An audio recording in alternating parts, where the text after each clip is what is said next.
Sirni badhaasaa fi beekamtii barattoota mana barumsa bultii addaa waldaa misooma Oromiyaa magaalaa Bishooftutti gaggeeffamee jira. Akka naannoo fi biyyaatti barattoonni mana barumsaa bultii addaa waldaa misooma Oromiyaa qormaata seensaa dhaabbilee barnoota olaanoo fudhatan 177 keessaa barattoonni 101 qabxii 500 ol fiduun badhaafamanis jiru. Daayireektara olaanaa waldaa misooma Oromiyaa obbo Dajanee Tichaa qabeenyi guddaan sabichaa waldaa misooma Oromiyaa waan ta'eef lammii dorgomaa fi gaarii uumuuf qulqullina barnootaa irratti hojjetamuun milkaa'inni kun dhufes jedhaniiru. Waldaan misooma Oromiyaa giddugala muuxannoo dirree barnootaa akka ta'e obbo Dajaneen ibsan. Lammii gaarii qabaachuudhaaf, biyya guddatte qabaachuudhaaf, Oromiyaa jaalannu kana guddisuudhaaf waan uummanni keenya yaadu, waan mootummaan keenya yaadu sadarkaa olaanii raawwachuudhaaf qulqullinni barnoonni gaariin baay'ee murteessaadha. Biyyi tokko barnoota qulqulluu qabaatte taanaan, barnoota gaarii qabaatte taanaan, sirna barnootaa gaariidhaan ijoollee barsiifatte taanaan biyyi sun lammii gaarii qabaata. Pirojektoonni waldaa misooma Oromiyaaf tola ooltotaan ijaaraman mana kitaaba ammayyaawaa, iddoo nyaataa barattootaa fi doormiin barattootaa ijaaramaa tures eebbifamee jira. Sagantaa sirna badhaasaa fi beekamtii kanarratti hoogganaa itti aanaan biiroo barnootaa Oromiyaa obbo Girmaa Baay'isaa akka Oromiyaatti barattoonni qaqqaxalee ta'an 226 qabxii olaanaa fiduun gara dhaabbilee barnoota olaanoo galuun milkaa'uu dandeenyerra. Qabxiin guddaan akkasii akka galmaa'uuf gaheen qaamolee birichaa fi hojjettoota biiroo barnootaa Oromiyaa olaanaadhas jedhaniiru. Barattoonni badhaafamoon kunneenis akkuma kana duraa cimanii barnoota isaanii irratti xiyyeeffachuun sabaa fi biyya isaaniifis abdii akka ta'an dhaamaniiru.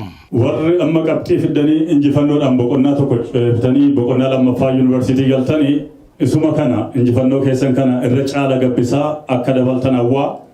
Warri immoo sagantaa kana dhaggeeffatanii ijoolleen asitti argamtanii Adaamaatti sagantaa kanaan naa geggeessinu maal jedhaniis isaan sinii kennanii nuti iddoo kana geenyeerra. 600 keessaa 548 finneerra. Sinoo eessa geessu waan jedhaniif barsiisonni barattoonni fakkeenya isaanii ta'ee barana 226 qaxalee ol ka'aa Oromiyaa keessa toppachi barii kan ta'an kan akkanaa kan fidame waggaa dhufu Ormaanni kutaa 12ffaa fulbaana 20 naannoo kana keessa kennama.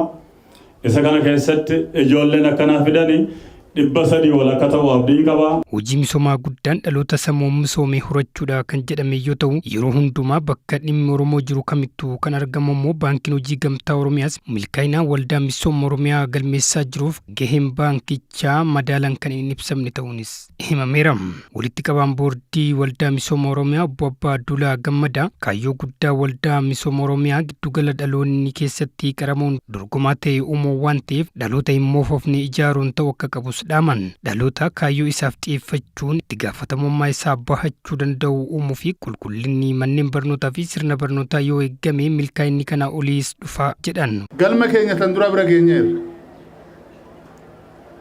Manni barumsaa addaa Oromiyaa bultii Oromiyaa ijaaramu ijoollee barattoota beekumsa guguddaa qaban karaa banuudhaan haala mijeessuudhaan bakka ga'uu danda'an akka ga'an barattoota Oromoo miiliyoona lakkaa'amaniif moodeela akka ta'an dorgommiin keenya lafa qabnaa bishaan qabnaa hedduun ta'in sammuudhaan akka ta'u sammuudhaan ogaa dorgomnu immoo as duwwaatti hedduun ta'in